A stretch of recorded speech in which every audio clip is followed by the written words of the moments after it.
world of intellectual misery, liberty is the light worth fighting for. A torch of hope grows ever brighter, and the big brothers are charged with keeping its flame alive!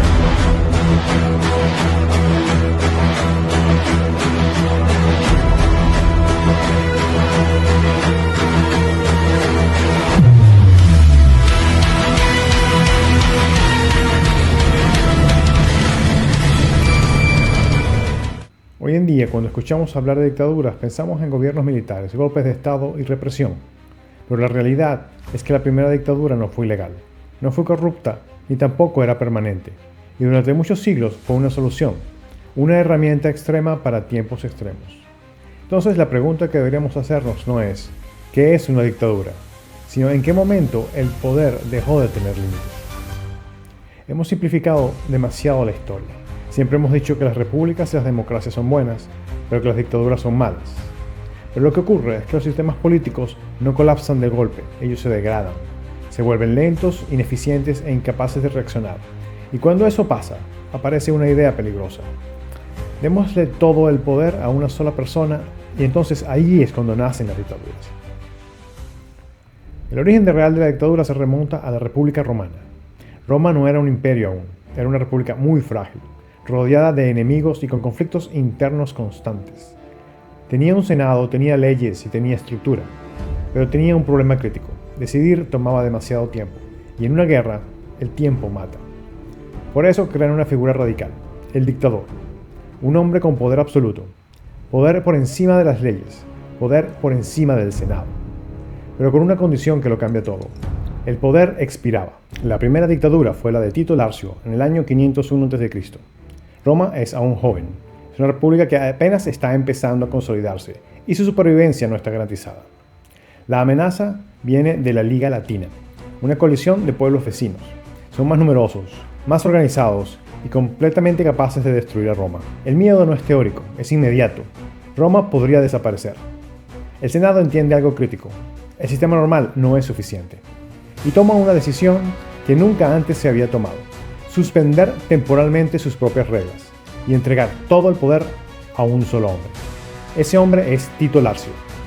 No era un tirano, no era un revolucionario, era un magistrado respetado, un hombre del sistema, y de repente el sistema le entrega todo. Por primera vez en la historia de Roma, un solo hombre puede decidir sin oposición, sin votación, sin debate, sin límites políticos. Poder absoluto. Pero con una condición que define todo. Era temporal. Imagina el momento. Roma en tensión, mensajeros llegando con noticias de la guerra, el Senado dividido, el tiempo corriendo, y en medio de eso, un hombre recibe algo que nadie jamás había recibido antes. Todo el poder de Roma. No para quedarse, para actuar. Larcio organiza la defensa, centraliza decisiones, coordina fuerzas sin oposición. Hace algo que el sistema normal no podía hacer. Actúa rápido. Y eso cambia el resultado. No hay colapso. No hay caída. Roma resiste. Y cuando la amenaza disminuye, hace lo más importante. Renuncia. Devuelve el poder y con eso restaura la república. Ese es el diseño original de la dictadura. Un sistema que se apaga solo. El modelo funciona y Roma lo repite. Pero ninguna historia representa mejor ese equilibrio que la de Cincinato. Cincinato no era poderoso. Había perdido su riqueza. Su hijo fue acusado de abuso de poder y para pagar las sanciones vendió sus tierras. Terminó trabajando en una pequeña granja con sus propias manos. Cuando Roma lo llama, no elige a un líder fuerte. Elige a un hombre que ya no tenía nada que ganar. Roma estaba en crisis. El ejército estaba completamente rodeado y sin salida. El Senado entra en pánico y toma la decisión más peligrosa que puede tomar cualquier sistema. Concentrar todo el poder. Van a buscarlo. Lo encuentran trabajando cubierto de tierra. Le ofrecen control absoluto y acepta. Pero lo importante es lo que hace después. No duda, no negocia, no pierde el tiempo. Organiza un ejército. Marcha de noche. Llega al campo enemigo. Y en lugar de atacar directamente, los rodea. Invierte la situación. Los sitiadores pasan a ser sitiados. Los obliga a rendirse. Y la guerra termina en días. No en meses. Días. Y ahora viene lo decisivo. Tiene todo el poder.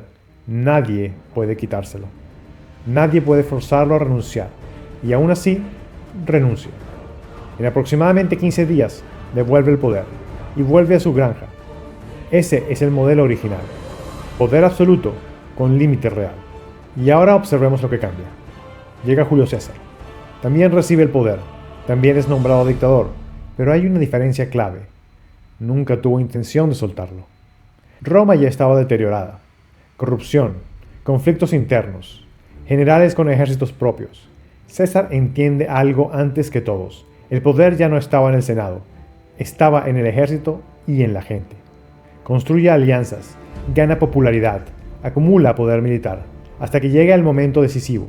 El Senado le ordena disolver su ejército, volver sin poder. César tiene dos opciones: obedecer y desaparecer políticamente, o cruzar una línea prohibida, el Rubicón, y lo cruza con su ejército. Eso es rebelión, guerra civil, y gana. Se convierte en el hombre más poderoso de Roma. Es nombrado dictador, primero temporal, luego extendido y finalmente dictador perpetuo.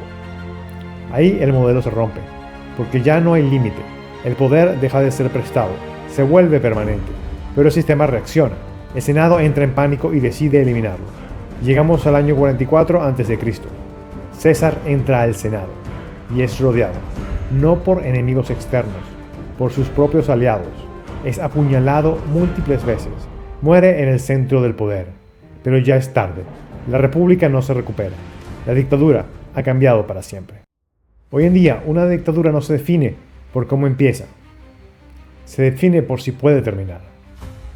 Es poder concentrado, sin límites reales y sin alternancia. Pero aquí está lo incómodo.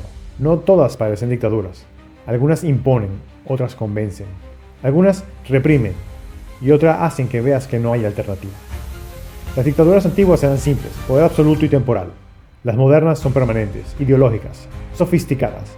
No solo controlan lo que haces, intentan controlar lo que piensas. La dictadura no nació como abuso, nació como solución. Pero cuando el poder pierde límites, nunca vuelve igual. Y a veces, no necesitas que lo impongan. Basta con que tengas miedo suficiente para aceptarlo.